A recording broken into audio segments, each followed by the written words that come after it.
Hi hello నమస్తే. ఈరోజు మనతో పాటు ఉన్నారు ప్రముఖ political analyst doctor Bharat Reddy గారు. వైసీపీ మంత్రి జయరాం రాజీనామా చేశారు. దాని మీద కొన్ని విషయాలు అడిగి తెలుసుకుందాం. నమస్కారం సార్. నమస్తే. ఇప్పుడు వైసీపీ నుండి మన మంత్రి ముమ్మనూరు జయరాం గారు కూడా రాజీనామా చేశారు. అసలు ఎందుకు రాజీనామా చేస్తున్నారు? ఇప్పుడు చూసుకున్నట్టయితే మనం వైసీపీ నుండి చాలామంది వెళ్ళిపోతున్నారు. సో దీనికి ప్రధాన కారణం ఏమంటారు? ఇక్కడ చూడాల్సింది మొదటిసారిగా గతంలో వైసీపీ నుంచి వెళ్ళిపోయిన వాళ్ళందరూ కూడా ఎమ్మెల్యేలు ఎంపీలు వెళ్ళడం జరిగింది. మొదటిసారి ఒక మంత్రివర్గంలో కొనసాగుతున్న సహచర మంత్రిగా చెప్పొచ్చు, కార్మిక శాఖ మంత్రిగా పనిచేస్తున్న గుమ్మనూరి జయరాం పార్టీని వీడుతున్నట్టుగా తెలియజేయడం జరిగింది. మంత్రి పదవికి రాజీనామా చేశాడా లేదంటే బర్తరఫ్ చేస్తారా ఇంకా తెలియాల్సి ఉంది. అయితే ఏది ఏమైనప్పటికీ మనం చూసుకున్నట్టయితే వైసీపీ నుంచి చాలామంది టీడీపీ వైపు కన్నేసి చూడడం జరుగుతుంది. అందులో చాలామంది వెళ్ళిపోవడానికి ప్రధాన కారణం మనం చూసుకున్నట్టే చాలామందిని మార్చాలి, టికెట్లు మార్చాలని చెప్పి జగన్మోహన్ రెడ్డి నిర్ణయం తీసుకోవడం జరిగింది. ఎమ్మెల్యేలను చాలామందిని కూడా మార్చబోతున్నారు, కొత్త వారికి అవకాశం ఇస్తున్నారు, చాలామందిని పలు చోట్ల మార్పిడి చేస్తున్నారు. గుమ్మనూరి జయరాం విషయం కూడా మనం చూసుకుంటే ఎమ్మెల్యే కంటే కూడా ఎంపీగా పోటీ చేయాలని చెప్పి జగన్ కోరుకోవడం జరిగింది. తను ఎమ్మెల్యేగానే పోటీ చేయడానికి ఇష్టపడుతున్నాడు. దీన్ని దృష్టిలో పెట్టుకొని మార్పు అని మనం అనుకోవచ్చు. సార్, ఇప్పుడు కర్నూలు నుంచి ఎంపీ టికెట్ కూడా ఇస్తాము అంటున్నారు, అయినా కూడా రాజీనామా చేశారు. ఇది ఎందుకంటారు అసలు? ఒకటి చూసుకున్నట్టయితే రాష్ట్ర రాజకీయాల్లో కొనసాగడానికి చాలామంది ఇష్టపడుతుంటారు. లోక్సభ ఎంపీలకు వెళ్ళడానికి చాలామందికి అయిష్టత వ్యక్తం చేస్తుంటారు.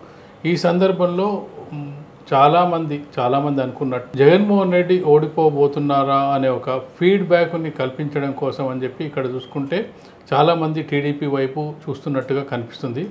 అందులో ఎంతవరకు నిజం ఉంది, ఎన్నికల ఫలితాలు ఏ విధంగా ఉంటాయని మనం ముందు చూడాల్సిన అవసరం ఉంటుంది. కానీ ఇప్పుడున్న పరిస్థితుల్లో చాలామంది సీట్లు మనం ఎక్కువ మందిని మనం పరిశీలించినట్టయితే అసెంబ్లీ సీట్లు దొరకని వాళ్ళు, అసెంబ్లీలో సీటు లభించని వాళ్ళు మాత్రం వెళ్తున్నారు.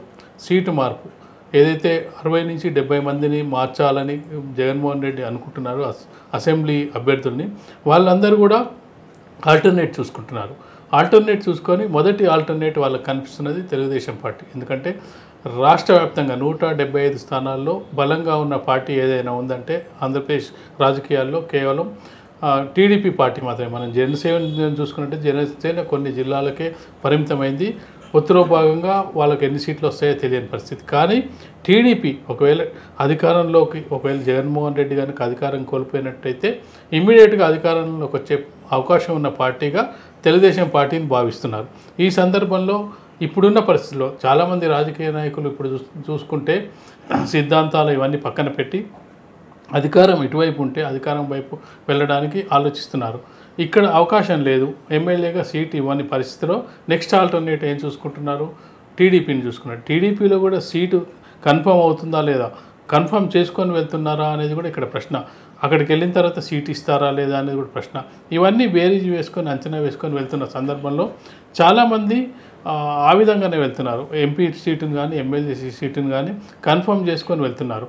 ఇక్కడ ఒక జరుగుతున్న సంఘటనలు మనం చూసుకున్నట్టయితే జగన్మోహన్ రెడ్డి ఓడిపోతాడు అనేది ఒకటి, ఓడిపోతున్నాడు అనేది ఒకటి వాళ్ళకున్న అంచనా. దాంతోపాటుగా మాకు టికెట్ ఇవ్వట్లేదని రెండో అంచనా. ఈ రెండు అంచనాలతో వాళ్ళు పార్టీ మారడానికి సిద్ధమవుతున్నారు. ఇప్పుడు మీరు చెప్పినట్టుగా సార్, ఇప్పుడు కర్నూలు సిటీ అనేది చాలా పెద్దది, అందుట్లో పోటీ చేయడమే పెద్ద విషయం. అలాంటిది ఎంపీ టికెట్ ఇస్తా అన్నా కూడా ఎమ్మెల్యేగానే పోటీ చేస్తా అంటున్నారు. అసలు దీనికి రీజన్ ఏమై ఉంటుంది సార్? దీనికి అసలు అంటే ఏమైనా అవకతవకలు ఉండొచ్చా లేకుంటే ఎట్లా? ఎమ్మెల్యే సీటు మీద ఎమ్మెల్యే అయితే మంత్రి పదవి పొందొచ్చు, మంత్రిగా ఉండొచ్చు అనేది అతని అభిప్రాయం. ఇప్పుడు అతను ఆల్రెడీ మనకు తెలిసి మినిస్టర్గానే ఉన్నారు. రేపు టికెట్ ఇవ్వట్లేదు, టికెట్ ఇవ్వకుండా మంత్రివర్గంలో లేకుండా ఎంపీగా పోటీ చేయమన్నప్పుడు ఎంపీగా వెళ్ళాల్సిన అవకాశం ఉంటుంది. గతంలో చాలామంది మనం చూసుకుంటే ఎమ్మెల్యేగా ఉప ముఖ్యమంత్రిగా ఉన్న వ్యక్తులు కూడా ఎంపీగా పంపడం జరిగింది. వైఎస్ జగన్మోహన్ రెడ్డి కొంతమందికి అంటే పార్టీ ఆదేశానుసారం పనిచేసే వ్యక్తులు కొంతమంది ఉంటారు. కొంతమంది సుభాష్ చంద్రబోస్ అనుకుంటా, సుభాష్ చంద్రబోస్ మంత్రిగా పనిచేసి తదనంతరం రాజ్యసభకు వెళ్ళడం జరిగింది. అట్లా కొంతమంది పార్టీ ఆదేశానుసారం పార్టీ ఏది ఆదేశిస్తే అది పనిచేసే నాయకులు కొంతమంది ఉంటారు. కొంతమంది తనకు ఇష్టమైన దాన్నే కోరుకుంటారు. నేను అసెంబ్లీకి పోటీ చేయాలి, దాని ద్వారా మంత్రి పదవి పొందాలి. ఇలాంటి ఆలోచనలు కొంతమంది ఉంటాయి. మనం ఈ జయరామన్ చూసుకున్నట్టయితే ఎంపీగా పోవడానికి అయిష్టంగా ఉన్నారు. ఎంపీ అనేది చాలా పెద్ద పదవి. ఇక్కడ చూసుకున్నట్టయితే కేవలం ఎమ్మెల్యే అనేది కేవలం ఒకే పరిధి, ఒకే అసెంబ్లీ స్థానం. ఎంపీ అనేది 7 అసెంబ్లీ స్థానాలు కలిస్తే ఒక ఎంపీ, ఒక లోక్సభ అవుతుంది. ఎంపీ స్థానం అంటే ఢిల్లీలో లోక్సభలో చట్టాలు చేసే ప్రక్రియలో భాగంగా పాలు పంచుకుంటారు. జీవితంలో చాలామంది కోరిక ఉంటుంది, ఒక్కసారైనా లోక్సభలో అడుగు పెట్టాలని కోరిక ఉంటుంది. లోక్సభ ద్వారా చేసే చట్టాల్లో 5 ఏళ్ళు భాగస్వామ్యం కావాలని కోరిక ఉంటుంది. చాలామంది మేధావులైన నాయకులు లోక్సభకు వెళ్ళాలనుకుంటారు. కానీ ఇక్కడ కొంతమంది పరిస్థితి ఎట్లుంటుందంటే వాళ్ళు స్థానిక రాజకీయాల్లో స్థానిక నాయకులు, స్థానికంగా ఉండే వాళ్ళ నాయకుల కోటరీ, దీనితోటే ఇక్కడి వరకే ఆగిపోతుంటారు. ముందుగా ఎమ్మెల్యే, దాని తర్వాత వాళ్ళకు మంత్రి పదవి మీదనే ఆశ ఉంటుంది. వీటిని దృష్ట్యా ఎప్పుడైతే ఇతనికి అసెంబ్లీని నిరాకరిస్తున్నారంటే ఎంపీకి పంపిస్తున్నారంటే ఇక్కడ స్థానిక రాజకీయాలు, అలాగే స్థానికంగా ఉండే ఎంపీలకు కొంతవరకు మనం చూసుకుంటే లోక్సభ అభ్యర్థులకు కొంతవరకు పార్టీపై పట్టు ఉన్నది. పార్టీలో కొంతవరకు వాళ్ళకు పెద్దగా పట్టింపులు ఉండేవి. అసెంబ్లీలో ఉన్న అభ్యర్థి ఒక ఎమ్మెల్యేకి ఉన్నంత పట్టు లోక్సభలో ఉన్న సభ్యునికి ఉండదు. ఎంపీకి కొంత పట్టు తక్కువ ఉంటుంది. ఇప్పుడు జయరాం గారు చూసుకున్నట్టయితే వైసీపీ నుండి రాజీనామా చేసిన దాని తర్వాత ఒకవేళ వెళ్తే కాంగ్రెస్కి వెళ్తారా, లేకుంటే టీడీపీకి వెళ్తారా? ఒకవేళ టీడీపీకి వెళ్తే కనుక అతనికి టికెట్ ఇచ్చే అవకాశం కనిపిస్తుందామని? టికెట్ కన్ఫర్మ్ చేసుకోకుండా వెళ్ళే పరిస్థితి ఉండదు ఖచ్చితంగా కూడా. ఎందుకంటే ఇక్కడ ఎంపీ ఆఫర్ ఉంది. అవును, ఎంపీ ఆఫర్ ఉన్నప్పుడు దీన్ని వదులుకొని ఊరికి ఎందుకు వెళ్తాడు? ఇప్పుడు నేను మొదట చెప్పినట్టుగా ఎవరు కూడా సిద్ధాంతాల పట్ల నిబద్ధత ఇవన్నీ లేవు. వాళ్ళకి అల్టిమేట్గా కావాల్సింది పదవి కావాలి, పదవి ద్వారా లభించేది ఫెసిలిటీస్ కావాలి. ఇక్కడ ఏదైతే ఎమ్మెల్యే టికెట్ నిరాకరించి ఎంపీ సీట్ ఇస్తానని చెప్పి జగన్మోహన్ రెడ్డి చెప్పినప్పటికీ వెళ్తున్నాడంటే ఖచ్చితంగా కూడా టీడీపీకి వెళ్ళినట్టయితే ఖచ్చితంగా ఎమ్మెల్యేతో పాటు మంత్రి పదవిని కూడా తను ఆశిస్తాడు.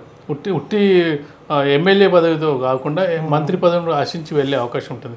ఆ హామీ లభిస్తేనే వెళ్తాడు. ఆ హామీ లభించకపోతే ఖచ్చితంగా వైసీపీలోనే కొనసాగే అవకాశం ఉంటుంది.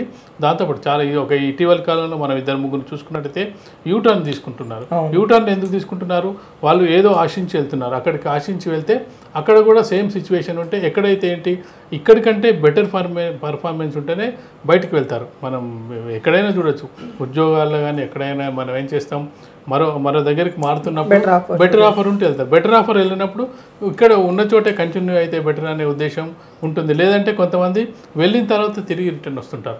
ఎందుకు వస్తుంటారు? అక్కడికంటే ఇక్కడనే ఫెసిలిటీస్ బాగున్నాయి, ఇక్కడనే నేను కరెక్ట్గా ఉన్నాను, ఇక్కడ నాకు మేనేజ్మెంట్తో సత్సంబంధాలు ఉన్నాయి, దీన్ని ఖరాబ్ చేసుకోవడం ఎందుకు అనే అభిప్రాయం ఉంటుంది. ఆ అభిప్రాయంతో వైసీపీ నుంచి వెళ్తున్న ఒకరిద్దరు నాయకులు అంటే ముందు ఎన్నికల షెడ్యూల్ వచ్చిన తర్వాత, టికెట్లు అనౌన్స్ అయిన తర్వాత ఎవరు ఏ పార్టీలో ఉంటారు అనే చెప్పలేని పరిస్థితి. మనం ఏపీ రాజకీయ నాయకుల్లో ఎవరు ఏ పార్టీలో ఉంటారు, ఎవరు ఏ పార్టీ నుంచి పోటీ చేస్తారనే విషయం ఇప్పటికైతే క్లారిటీ లేదు. కానీ ఇప్పుడు వస్తున్న దాని ప్రకారం వైసీపీ నుంచి వెళ్తున్న వాళ్ళ సంఖ్య, టీడీపీకి వెళ్తున్న వారి సంఖ్య, అలాగే కాంగ్రెస్ వైపు మళ్తున్న వారి సంఖ్య ఎక్కువగా ఉంటుంది. దానికి కారణం ముందుగానే వైఎస్ జగన్మోహన్ రెడ్డి టికెట్లకు సంబంధించి 60-70 మందికి టికెట్లు నిరాకరిస్తున్న సందర్భంలో టికెట్ ఎవరికైతే నిరాకరిస్తున్నారో వాళ్ళందరూ కూడా పక్క పార్టీ వైపు చూస్తున్నట్టు అనేది మనకు కనిపిస్తుంది. ఇప్పుడు ఫస్ట్ లిస్ట్లో కావచ్చు, ఈ లిస్ట్లో కావచ్చు, కొంతమంది తీసుకున్నారు, కొంతమందిని తీసుకోలేదు. అలాంటప్పుడు వాళ్ళు కూడా ఇటు నుంచి అటు షిఫ్ట్ అయ్యే అవకాశం ఏమైనా ఉందంటారా? అంటే ఇక్కడ లభించని ఏదైతే బెనిఫిట్స్ ఉన్నాయో అవతల పార్టీలో ఇచ్చే అవకాశం ఏమైనా కనిపిస్తుంది. అది కూడా ఎస్పెషలీ మనకు వైసీపీ పార్టీ నుంచే మనకు కొంతమంది ఎమ్మెల్యేలు కానీ మంత్రులు కానీ బయటకు వస్తున్నారు, ఇటు నుంచి అటు షిఫ్ట్ అవుతున్నారు. సో వాళ్ళకి బెనిఫిట్ ఉంది అంటారా? బెనిఫిట్ ఒకటే, బెనిఫిట్ ఏం లేదు. వాళ్ళకు మొదటిగా ఎమ్మెల్యే హామీ రావాలి, ఎమ్మెల్యే టికెట్ ఇవ్వాలి. దాని తర్వాత ఒక సీనియర్లు ఉన్ననుకో, ఇప్పుడు మంత్రివర్గంలో పనిచేస్తున్న వాళ్ళు మంత్రి పదవి హామీ కూడా లభించి, ఈ హామీ లభిస్తేనే పార్టీ మారుతారు. రేపు అదే పరిస్థితి టీడీపీలో వచ్చినట్టయితే టీడీపీ వాళ్ళు కూడా పక్క చూపులు చూసే అవకాశం ఉంటుంది. టీడీపీలో టికెట్ లభించిన వాళ్ళకి ఆప్షను, వైసీపీకి వెళ్ళే ఆప్షన్ ఉండదు. అక్కడ ఆల్రెడీ ఎక్కువ మంది ఉన్నారు, ఆల్రెడీ అనౌన్స్ చేస్తున్నారు, ఆల్రెడీ ఇన్ఛార్జ్ను నియమిస్తున్నారు. ఆ ఇన్ఛార్జే రేపు ఎన్నికల్లో పోటీ చేసే అవకాశం ఉంటుంది. ఇప్పుడు వైసీపీలో కొత్త మంది ఎమ్మెల్యేలను నిల్చోబెడుతున్నారు కొన్ని కాన్స్టిట్యూన్స్ నుండి. ఇప్పుడు పాత వాళ్ళని కాకుండా కొత్త వాళ్ళకి ఛాన్స్ అది ఇస్తున్నారు, అది బాగానే ఉంది. సో కొత్త వాళ్ళకి ఇచ్చినప్పుడు వాళ్ళు గెలిచే అవకాశం ఏమైనా ఉంది అంటారా దీనికి? అసలు అంటే ఇప్పుడు పాత వాళ్ళే సరిగ్గా చేయలేదు కదా, కొత్త వాళ్ళని నిల్చోబెడితే ఫలితం ఉంటుందా అసలు వైసీపీకి? ఇక్కడ జనరల్గా ఎట్లుంటుందంటే కొంత ఎమ్మెల్యేల్లో వ్యతిరేకత ఉన్నప్పుడు ఆ వ్యతిరేకత పార్టీ పట్ల ఒకటి వ్యతిరేకత ఉంటుంది, వ్యక్తి పట్ల వ్యతిరేకత ఉంటుంది. వ్యక్తి పట్ల ఉన్న వ్యతిరేకతను తగ్గించడానికి అవకాశం ఉంటుంది. ఈ వ్యక్తి ఉన్నట్టయితే మేము ఓటు వేయము అనేది కొంత అభిప్రాయం ఉంటుంది. జనరల్గా ఎట్లుంటుందంటే ఎమ్మెల్యేల పైన వ్యతిరేకత ఉన్నప్పుడు ఆ ప్రభావం పార్టీపై కూడా చూపుతుంది. ఎమ్మెల్యేలను పక్కన పెట్టినట్టయితే కొత్తవారు ఏదో చేస్తారు, కొత్త వాళ్ళు వచ్చారు, వాళ్ళ మీద గతంలో ఎలాంటి ఆరోపణలు ఉన్నాయి, వాళ్ళు ఫ్రెష్గానే కనిపిస్తారు. రాజకీయాల్లోకి వచ్చిన తర్వాతనే వాళ్ళు అవినీతి చేశారా లేదంటే సంపాదన పెరిగిందా అనేది రాజకీయాలకు వచ్చిన తర్వాతనే తెలుస్తుంది. గతంలో అంతకుముందు ఉన్న వాళ్ళ చరిత్ర చూసినట్టయితే కొంచెం ఫెయిర్గానే ఉంటుంది. గతంలో ఏదో సేవా కార్యక్రమాలు చేసిన వాళ్ళు, లేదంటే ఏదన్నా ప్రభుత్వ ఉద్యోగం చేసిన వాళ్ళు, లేదంటే ఏదో ఒక చరిత్ర ఉంటుంది. ఆ చరిత్రలో వాళ్ళకు పెద్దగా వాళ్ళకు అవినీతి కానీ మిగతా అంశాలు వాళ్ళ దృష్టిలో ఉండే.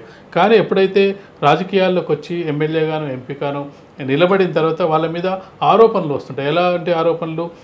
ఈ గతంలో ఎంత ఆదాయం ఉంది, తర్వాత ఎమ్మెల్యే గెలిచిన తర్వాత ఎన్ని ఆస్తులు సంపాదించాలని వచ్చినప్పుడు ఖచ్చితంగా ప్రజల ముందు దోషిగా నిలబడే అవకాశం ఉంటుంది.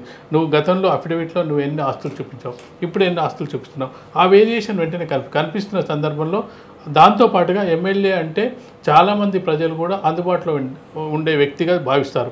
ఒకటి గ్రామంలో సర్పంచు, రెండోది ఎమ్మెల్యే. ప్రజలకు కావాల్సింది ఇద్దరు వ్యక్తులు. ఎంపీతోటి పెద్ద సంబంధాలు ఉన్నాయి. సర్పంచ్ అందుబాటులో ఉండాలి, ఏ పార్టీ నుంచి అయినా గెలిచిన సర్పంచ్, ఎమ్మెల్యే ఏ పార్టీ నుంచి గెలిచినా అందుబాటులో ఉండాలి. ఈ రెండు విషయాలకే ప్రజలు. ఈ రెండు విషయాల్లో ఒకవేళ అసంతృప్తి ఎక్కడ వస్తుంది? నిధులతో, ప్రభుత్వం నుంచి వచ్చే నిధులతో అభివృద్ధి కార్యక్రమాలు చేశారా చేసినప్పుడు దాంతోపాటుగా కొంతవరకు కొన్ని సమస్యల కోసం, కొంత సొంత పనుల కోసం, కొన్ని ఫెసిలిటీస్ కోసం ప్రజలు కలుస్తుంటారు. కలుస్తున్న సందర్భంలో వాళ్ళ యాటిట్యూడ్ ఎట్లుంది, పనులు అవుతాయా లేదా అని సెకండరీ. రెస్పెక్ట్ ఇస్తున్నాడా, రెస్పాన్స్ ఇస్తున్నాడా, పోయినప్పుడు మాకు స్పందిస్తున్నాడా, స్పందించిన తీరు ఏ విధంగా ఉంటుంది? స్పందించిన తీరులో తేడా ఉంటే ఖచ్చితంగా కూడా అక్కడ ప్రజల్లో ఒక అసంతృప్తి ఏర్పడుతుంది. కనీసం మన ఎమ్మెల్యే మనం వెళ్తే కనీసం టైం ఇవ్వలేదు, మనం చిన్న పనులకు వెళ్తే చిన్న పనులు ఉంటాయి. సామాన్య ప్రజలకు ఏముంటాయి? ఒక రేషన్ కార్డు కావాలనో, లేకపోతే ఒక సర్టిఫికెట్ కావాలనో, లేదంటే అక్కడ ఏమన్నా ప్రభుత్వ సంక్షేమ పథకాలు వచ్చినప్పుడు లబ్ధిదారుల ఎంపికలో వీళ్ళకి వస్తుందా లేదా, బెనిఫిట్స్ ఏమైనా. ఈ బెనిఫిట్స్ వచ్చినప్పుడు అర్హులు ఉంటారు. అర్హులని కాకుండా పార్టీ కార్యకర్తలకు ఇస్తున్నారా, లేకపోతే అనర్హులకు ఇస్తున్నారా? ఇలాంటి సందర్భంలో అవన్నీ కూడా ఎమ్మెల్యేపై భారం పడే అవకాశం ఉంటుంది. వీటి అన్నిటి కూడా ఎమ్మెల్యే బాధ్యత వహించాల్సి ఉంటుంది. వాటిని ఎలా మేనేజ్ చేస్తాడు, ఎలా ఈసారి కొంతమందికి వస్తుంది, నెక్స్ట్ టైం మీకు కొంతమందికి, ఇలా కన్విన్స్ చేస్తాడా, లేదంటే వాళ్ళని ఓవర్లుక్ చేసేసి మీరు ఓటేసినా ఎక్కువైనా ఏం లేదండి, ఇలాంటివన్నీ కూడా అక్కడ వచ్చే అవకాశం ఉంది. ఇలాంటి సందర్భంలో ప్రభుత్వం తీసుకొచ్చే పథకాలకు సంబంధించి, లబ్ధిదారుల ఎంపికకు సంబంధించి ఇప్పుడు ఇటీవల కాలంలో ఎమ్మెల్యేలే చూసుకుంటున్నారు. ఖచ్చితంగా డైరెక్ట్గా ఎమ్మెల్యేల మీద అసంతృప్తి ఉండే అవకాశం ఉంది. ఇప్పుడు ఎమ్మెల్యేలు గెలిచిన దాని తర్వాత ఒక్కసారైనా కానీ ఇప్పుడు విలేజెస్ కానీ పట్టణాలు కానీ సర్పంచ్ని కానీ కలిసిన దావకాలు ఏమైనా కనిపిస్తున్నాయా మనకి? ఆ సంతృప్తి ఎమ్మెల్యేలో ఉందనే ఉద్దేశంతో జగన్మోహన్ రెడ్డి మార్చడానికి ప్రయత్నం చేస్తున్నారు. మనం చూసాం తెలంగాణ ఎన్నికల్లో కూడా కొంతమంది ఎమ్మెల్యేలను మార్చినట్టయితే టీఆర్ఎస్ పార్టీ, అదే బీఆర్ఎస్ పార్టీ అధికారంలోకి వచ్చి ఉండేదని చాలామంది మేధావుల అభిప్రాయం. చాలామంది అభిప్రాయం ఏంటంటే ఒక 20-30 మంది ఎమ్మెల్యేలను మార్చి ఉంటే అధికారం కోల్పోయేది కాదు. ఎమ్మెల్యేల అసంతృప్తి కేసీఆర్ మీద కంటే ఎమ్మెల్యేల మీద ఎక్కువ అసంతృప్తి ఉంది. ఎమ్మెల్యేలు చాలా చోట్ల భూ కబ్జాలకు పాల్పడ్డారు, అవినీతికి పాల్పడ్డారు. దీని గురించి ఇక్కడ జరిగిన అనుభవాల దృష్ట్యా జగన్మోహన్ రెడ్డి ముందుగా ఎమ్మెల్యేలను మార్చినట్టయితే నా ప్రభుత్వం మీద ఉన్న కొంతవరకు ఏదైతే వ్యతిరేకత ఉందో ఒక 50%, 60% వ్యతిరేకతలో అందులో ప్రభుత్వం మీద ఒక 30%, ఎమ్మెల్యే మీద ఒక 30% ఉంటే ఈ 30% తీసేసినట్టయితే కేవలం ఆ 30% ఫ్రెష్ క్యాండిడేట్ పెట్టినట్టయితే ఆ వ్యతిరేకత తగ్గుతుంది. దీని ద్వారా నేను మళ్ళీ ఎన్నికల్లో గెలవగలిగే అవకాశం ఉంటుందనేది ఒక వ్యూహంతో వెళ్తున్నారు. ఆ వ్యూహం సక్సెస్ అవుతుందా లేదంటే ఫెయిల్ అవుతుందా అనేది ఎన్నికల అనంతరం తెలుస్తుంది. సార్ ఇప్పుడు మనం చూసుకున్నట్టయితే మన తెలంగాణలో ఇప్పుడు ఎలా అయితే జరిగిందో అంటే ఎమ్మెల్యేలు మార్చడం కానీ ఇక్కడ చూపిన ప్రభావమేకే మనకు ఏపీలో కూడా చూపించబోతుందా? ఇది అందరికీ ఉన్న కామన్ డౌట్ కానీ అనిపిస్తుంది. అంటే ఇక్కడ జరిగింది కదా, అనుకోని పరిణామం చోటు చేసుకుంది ఇక్కడ మనకు. ఇక్కడ మార్చలేదు, ఎమ్మెల్యేలను మార్చకుండా దాదాపు అందరికి 95% ఎమ్మెల్యేలకు సిట్టింగ్లకే సీట్లు ఇవ్వడం జరిగింది. సీట్లు ఇవ్వడం ద్వారా చాలామంది అభిప్రాయం, ఈవెన్ దో కేటీఆర్ అభిప్రాయం కూడా, కొంతమంది మేము ఎమ్మెల్యేలను మార్చి కొత్త వారికి అవకాశం ఇవ్వాల్సి ఉండే, అది ఇవ్వకపోవడం వల్ల మేము ఓడిపోయాం అనే అభిప్రాయం ఆ పార్టీ వర్గాల్లో ఉంది, రాజకీయ విశ్లేషకులు ఉంది, మేధావుల్లో ఉంది. ఇక్కడ జరిగిన పరిణామాల దృష్ట్యా జగన్మోహన్ రెడ్డి ఒక అడుగు ముందుకేసి తెలంగాణలో ఎమ్మెల్యేల మీద వచ్చిన వ్యతిరేకతను మళ్ళీ పార్టీ అక్కడ అధికారం కోల్పోయింది, అవకాశం ఇవ్వొద్దని చెప్పి దాదాపు 60 నుంచి 70 మంది ఎమ్మెల్యేలను కొత్తవారిని పెట్టినట్టయితే కొత్తవారు ఫ్రెష్గా ఉంటారు. ప్రజల దృష్టిలో కూడా కొత్తవారంటే వాళ్ళకు గత చరిత్ర చూసుకున్నట్టయితే ఎలాంటి మరకలు ఉండే, ఎలాంటి అవినీతి ఆరోపణలు ఉండే, మా ప్రభుత్వం ఏదైతే అమలు చేస్తున్న స్కీమ్స్ మీద మంచి అభిప్రాయం ఉన్నప్పటికీ ఎమ్మెల్యేల తీరుతో మేము ఓడిపోయే అవకాశం ఉంది. కాబట్టి ఈ ప్రయోగం చేద్దాం, 60-70 మందిని వాళ్ళు వెళ్ళిపోయినా సరే ఉన్నా సరే కొత్త వారికి అవకాశం ఇద్దామనే ఒక ఏమంటారు ధైర్యంతో అనుకోవచ్చు, మొండితనంతో అనుకోవచ్చు, డేరింగ్గా వెళ్తున్నారనేది చెప్పొచ్చు. అది రేపు రిజల్ట్స్ వచ్చిన తర్వాత అతని వ్యూహం కరెక్టా లేదంటే రాంగా అనేది తర్వాత తెలుస్తుంది. ఇప్పుడు మన అసలు విషయానికి వస్తే ఇది మినిస్టర్ మన జయరాం గారు ఏదో ఉన్నారో, ఇప్పుడు జగన్ గారి మీద నమ్మకం లేకనే బయటికి వచ్చేసారా, లేకుంటే పోనీ ఇటు టీడీపీకి వస్తే మనకి ఏమైనా బెనిఫిట్ ఉంటే అవన్నీ పొందుదాం, లేకుంటే దాని తర్వాత నుంచి ఫర్దర్గా ఏమైనా వెళ్ళొచ్చు. ఇప్పుడు పాయింట్ ఏంటంటే అక్కడ వైసీపీ ప్రభుత్వం పడిపోతుందా అనే పాయింట్ మీదే వచ్చేసారా? మీరేమంటారు దీని మీద? వైసీపీ ప్రభుత్వం పడిపోతా అనే దానికంటే వ్యక్తిగత ప్రస్తుతం ఇప్పుడున్న రాజకీయ నాయకులకు ఫస్ట్ థింగ్ వాళ్ళకి ఎమ్మెల్యే టికెట్ కావాలి కోరుకున్న చోట, అది ఇవ్వకపోతే పక్క పార్టీకి వెళ్ళడం. మీరు చెప్పినట్టు సరే అదొక రీజన్ కావచ్చు. రెండో రీజన్ రేపు వైఎస్ జగన్మోహన్ రెడ్డి గెలుస్తాలో లేదో అనే ఒక అపనమ్మకం ఉండొచ్చు. దాంతోపాటుగా ఇక్కడ చాలామంది వైసీపీకి చెందిన నాయకులు పార్టీ మారుతున్నారు, మనం కూడా మారితే అయిపోతుంది కదా అని మరొక ఛాన్స్ కూడా ఉండొచ్చు. అయితే ఇవన్నీ కూడా ఎప్పుడు తెలుస్తాయి, తను అడిగిన సీటు కనుక ఇచ్చుంటే మరి పార్టీ మారేవాడా అనేది కూడా ఇక్కడ అడిగిన సీటు ఇవ్వకపోవడం వల్ల వెళ్ళిపోతున్నాడు. అడిగిన సీటు ఇచ్చే ఉంటే అది ఒక క్వశ్చన్గా మిగిలిపోతుంది. కాబట్టి రాజకీయ నాయకులకు, ఇప్పుడున్న రాజకీయ నాయకులకు ఫస్ట్ ప్రియారిటీ వాళ్ళకు వాళ్ళ సొంత ప్రయోజనాలు, వాళ్ళు కోరుకున్న సీటు రావడం, నచ్చిన చోట ఎమ్మెల్యే సీట్ రావడం. అది టీడీపీ అయినా, జనసేన అయినా, లేదంటే వైసీపీ అయినా, ఏదైనా పార్టీ అది ఇవ్వనప్పుడు అప్పటి వరకు వాళ్ళు ఆ పార్టీతో కలిసి ప్రయాణం చేస్తారు. ఆ వెంటనే పార్టీ మారుతున్న వెంటనే ఆరోపణలు కూడా చేస్తూ ఉంటారు. ఆరోపణలు చేసి ఈ పార్టీ నాకు అన్యాయం చేసింది అంటారు. ఏం అన్యాయం చేసిందని మనం అడిగినప్పుడు నీకు ఎమ్మెల్యే గెలిపించారు, మంత్రి పదవి ఇచ్చారు, అంతకంటే ఏమిస్తారు? ఒక జయరాం విషయంలో కాదు, చాలా మంది విషయంలో. మంగళగిరి ఎమ్మెల్యే కూడా అట్లనే రాజీనామా చేశారు. అంటే అతను మినిస్టర్ పదవి ఆశించారంటున్నారు, అవి అంటున్నారు. అతను కూడా వెళ్ళిపోవడం జరిగింది మనకు తెలిసి రీసెంట్గా 2 months బ్యాక్ కూడా. ఈ ఎఫెక్ట్ ఏమైనా చూపిస్తుంది అంటారా వైసీపీకి? అతను మళ్ళీ తిరిగి వచ్చాడు కదా. మొదట వైసీపీని విభేదించి వెళ్ళిన వ్యక్తే మంగళగిరి ఎమ్మెల్యే ఆర్కే గారు. మళ్ళీ తిరిగి రిటర్న్ వచ్చేసాడు. తను ఎక్కడికి వెళ్ళాడు? షర్మిల కాంగ్రెస్ పార్టీకి వెళ్ళాడు. రామకృష్ణారెడ్డి గారు కాంగ్రెస్కి వెళ్తా అని ఎక్కడా చెప్పలేదు మనకి. వెళ్తానా వెళ్ళని ఎక్కడ మనకు ప్రెస్ మీట్లో కానీ ఎక్కడా చెప్పలేదు. అయితే షర్మిలతో కలిసి ప్రయాణం చేస్తానని చెప్పాడు. షర్మిల కాంగ్రెస్ పార్టీలో చేరింది కాబట్టి ఖచ్చితంగా షర్మిల పార్టీలోకి వెళ్ళే అవకాశం ఉంటుంది. కానీ తిరిగి మళ్ళీ వైసీపీకే రావడం జరిగింది. మరో 2-3 నాయకులు కూడా వెళ్ళిన వాళ్ళు మళ్ళీ వస్తారనే టాక్ ఉంది. ఈ ఎన్నికల షెడ్యూల్ వచ్చి నోటిఫికేషన్ వచ్చిన తర్వాత, అభ్యర్థుల ఎంపిక తర్వాత, ఇవన్నీ సాధారణంగా జరిగే ప్రక్రియలు. అటునుంచి ఇటు, ఇటు నుంచి అటు, ఇవి జంపింగ్స్ అయితే ఉంటాయి. ఇప్పుడు వెళ్ళిన వాళ్ళు అక్కడ ఉంటారా, ఇక్కడ ఉన్న వాళ్ళు అక్కడ ఉంటారా అనేది కూడా మనకు నోటిఫికేషన్ వచ్చి అభ్యర్థుల లిస్ట్ ఫైనల్ అయిన తర్వాత మరిన్ని జంపింగ్లు ఉండే అవకాశం అయితే ఖచ్చితంగా ఉంది. సో ఫైనల్ ఇప్పుడు మన మినిస్టర్ జయరాం గారు, అతని గురించి 2 మాటలు చెప్పండి. అంటే ఇప్పుడు ఇక్కడ ఉంటారా, లేకుంటే మళ్ళీ దాని తర్వాత వైసీపీకి వెళ్ళిపోయే అవకాశం అయినా ఉందా? టికెట్ ఇవ్వకపోతే వెంటనే వెళ్ళిపోతాడు, గెలిచేదాకా అవసరం లేదు. రేపు ఒకవేళ చంద్రబాబు నాయుడు టీడీపీలో చేరిన తర్వాత టీడీపీ సిద్ధాంతాలను తెచ్చి టీడీపీకి ఒక కార్యకర్తగా పనిచేసి నేను వెళ్తున్నానని చెప్పానండి, స్టేట్మెంట్ ఇవ్వాలండి. టీడీపీ సిద్ధాంతాలు నాకు నచ్చాయి, టీడీపీలో సైనికుడిగా పనిచేస్తా, టీడీపీ టికెట్ ఇచ్చినా ఇవ్వకపోయినా నేను టీడీపీలో కొనసాగుతానని ఒక స్టేట్మెంట్ ఇవ్వండి. ఇవ్వగలరా? ఏ రాజకీయ నాయకుడైనా ఎవరు ఇవ్వలేరు అది. ఇవ్వలేరు. అయిపోయి ఇంకా రేపు ఒకవేళ వైసీపీ గెలిస్తే వైసీపీకి వెళ్ళిపోతాడు. ఒక టికెట్ ఇవ్వకపోయినా మళ్ళీ వెళ్ళే అవకాశం ఉంటుంది. కాబట్టి రాజకీయ నాయకులు అనేది ఆ రోజుకు ఏం కావాలో అది కోరుకొని వెళ్తారు. అంతకుమించి వేరే పార్టీ సిద్ధాంతాలు, నిబద్ధత, పార్టీ పట్ల అంకిత భావం అనేది ఏ రాజకీయ నాయకుడు, ప్రస్తుతం ఉన్న రాజకీయ నాయకుల్లో ఎక్కడా లేదని మనకు ఈ ఇటీవలి కాలంలో జరుగుతున్న పరిణామాలన్నీ కూడా కనిపిస్తున్నాయి. Okay, thank you.